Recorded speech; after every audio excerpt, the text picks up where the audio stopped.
the microphone to a couple other folks. We're here tonight for a couple of reasons. We're here tonight to feel the cold, to have compassion for people who are homeless, and to change our policies and funding priorities in this country, and to raise money for HAC's housing, our single room occupancy program, which is also known as Our House. Provides permanent housing for 30 individuals who, prior to coming to the program, were living on the streets of Albany for 10, 20, 30 years at a time, and also to raise funds for our van outreach program, which provides outreach services to over 200 individuals who are living on the streets of Albany, who are still living on the streets of Albany. So, as I mentioned before, it's our 16th annual Sleep-a-thon. Last year's Sleep-a-thon was attended by 90 individuals. We've matched that already, and it raised over $16,000. We're well towards our goal of reaching, if not surpassing that tonight. As I mentioned, so far we've raised $9,420, and the donations keep coming in. Here in the city of Albany, each year, between 3,000 and 4,000 individuals experience homelessness. There's several hundred individuals at any given time sleeping on the streets of Albany. The overwhelming reason why people are homeless is poverty. Lack of decent minimum wage, lack of affordable housing, lack of adequate welfare allowances for housing, lack of health insurance, and welfare reform. Thank you very much. There are women and children who end up homeless, people who work full-time jobs and can't afford housing. There are runaway and throwaway youth who are homeless, individuals with mental illness, and individuals addicted to drugs or alcohol. Approximately 1/3 of the homeless population are veterans. HAC has been around since 1890s. It feels like that. 1989. Don't want to age us. Been around since 1989. An activist organization that focuses on funding priorities at all levels of government and advocates for more humane policies towards the homeless and for more affordable housing. HAC operates the outreach van that I mentioned, which assists people on the streets with food, clothing, blankets, transportation to shelters, and alcohol programs. In 1999, we opened a single-room occupancy, or SRO, housing program, which houses 30 individuals who had been living on the streets for years and who had been unable to maintain sobriety. We operate the SRO program as a low-demand project, meaning that we don't require individuals to be sober to participate or to be in treatment. It's their choice. So far, since we've been open, most tenants have dramatically decreased the amount of time they drink and have increased their days sober. Tenants have reconnecting with family members and have vastly improved their health, both physical and mental. Their lives have become stabilized as the crisis of living on the streets has been removed. The van helps people who are still out there on the streets and operates from 2 to 10 p.m. 7 days a week. We need your help. We have to raise about $6,000 each month, roughly $75,000 each year, to keep our SRO van housing program and our van operating. We need your support, help in fundraising. HAC's $500,000 annual budget relies heavily on the support of the public through donations, including the pledges that you secure this evening. Over $75,000, as I mentioned, has to be raised this year. Over 95% of our budget goes directly towards programs. So our administrative costs, which usually average about 20% for most organizations, is 5%. So every dollar that we receive, 95 cents goes towards serving the individuals that we're in business of serving.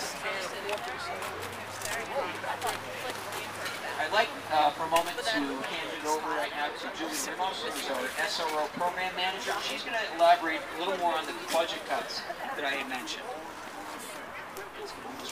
Okay, actually we're going to have a change of order. Albany County Executive Michael Breslin, who's a longtime supporter and friend of HAC, is going to speak. Thank you very much, Sean. Thank you very much, Sean. You know, I'm very happy tonight. It's so mild. I've been here many nights when it's been a heck of a lot colder and really nasty. In a way, it's unfortunate it's not that cold, because the people who are homeless on those nights too. And I became county executive 15 years ago, and I got some advice some ill advice for some people who said, look, if those people are homeless, just get their ass off the ground and get out and get to work, they wouldn't be homeless any longer. Why should I do anything for them? Well, anyone who watches anyone walking around homeless on those real bitter, cold, nasty nights knows those people are not choosing to be homeless because they want to be homeless. There are difficulties either finding a job, finding a place to live, some sort of addictions, or mental health problems, family problems. All kinds of difficulties that lead people to be without resources and without a roof over their head. And last year when I came to the Hack Dinner, I remember speaking, in county government, a lot of money comes through us to go to organizations that help people. But people who are struggling with drug or alcohol, if they are not dry and sober, we don't fund them. It's kind of an oxymoron. It's kind of contradiction to say that if you have a facility like Hack and you take people who are still drinking or taking drugs, we do not support you. But that's the rules, that's the laws.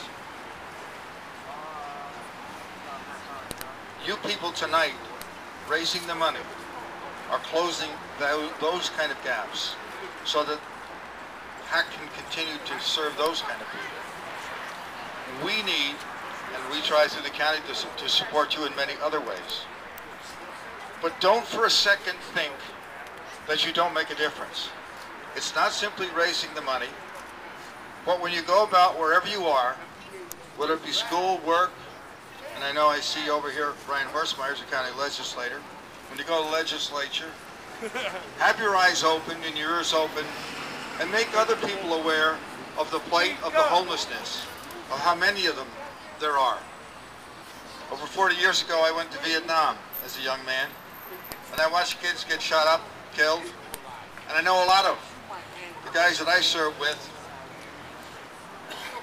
Fortunately, not many that I know around here really struggle with difficulties they picked up while they were serving their country. But we can't measure how did you get it, and only the ones who serve the country get service. If this country stands for anything, it stands for the sacredness of human life.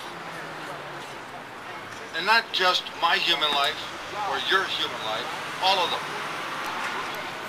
And as soon as we turn our back on that thought, that somehow some person, because of their difficulty, doesn't count anymore, or doesn't count quite as much as I do, or we do, we're headed down a bad road.